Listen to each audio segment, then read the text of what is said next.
lods, dito naman tayo mga lods. Nagtatanggal tayo ng windshield ng armored mga lodi, no?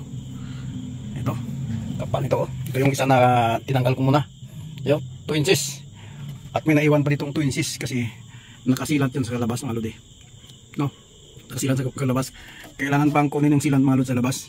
No? Kasi wala tayong kasama, naghintay tayo ng kasama na sasalo niya dito sa loob yung glass kasi mabigat to. May gito 20 kilos, isang ganito kalaki, no? Ang ganito yan.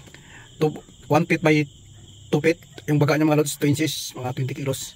Kaya walang matanggal natin dyan sa labas. Yung silant niya, walang sasalo dito sa loob. Wala pa tayong kasama.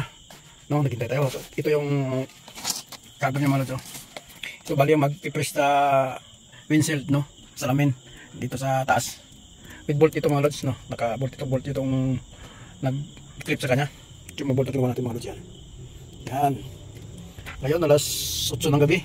Nag-overtime tayo kasi Lunes may biyahe ito. Sa bato ng gabi ngayon mga lods. Yan ang baga, di ba mga lods?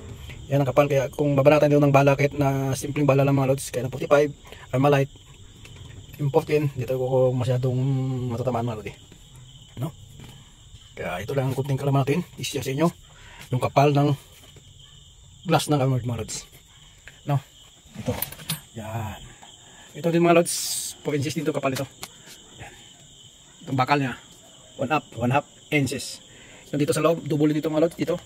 May 1/4 dito kaya mas kapal siya, no? Kaya hindi basta-basta ang tatagos ang bala kapag may kalaban. O gumawa ng di kaya ayang gawain, no? Kaya huwag tayo gumawa ng di maganda. Kasi hindi tayo tagal mga lods.